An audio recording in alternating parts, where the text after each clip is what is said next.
మనం సొమ్మసిల్లిపోతున్నాం, మనం అలసిపోతున్నాం మన జీవితాల్లో మనకున్న పరిస్థితులను బట్టి.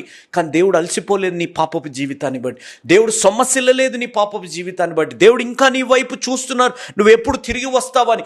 కానీ మన జీవితంలో అన్నీ విన్నా, అన్నీ తెలుసుకున్నా నన్ను అర్థం చేసుకునేవారు లేరు అనే విధంగా మనం ఆలోచిస్తుంటాం. మీరు ఒకసారి ఆలోచించండి.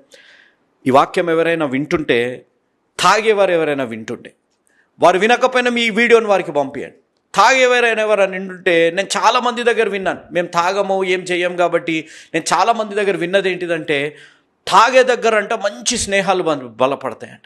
ఎవరైతే తాగే అలవాటు ఉందో వారికి మంచి స్నేహాలు ఉంటాయంట. తాగుబోతులు అందరూ ఒకరినొకరు మంచి అర్థం చేసుకొని వారు ఏ విధంగా పంచుకుంటారంటే, తాగండి బ్రదర్ ఏం కాదు, ఇంకొకటి వేసుకోండి అని వాళ్ళ మధ్య స్నేహాలు ఉంటాయి. అంటే వారు ఒకరినొకరిని అర్థం చేసుకుంటారు.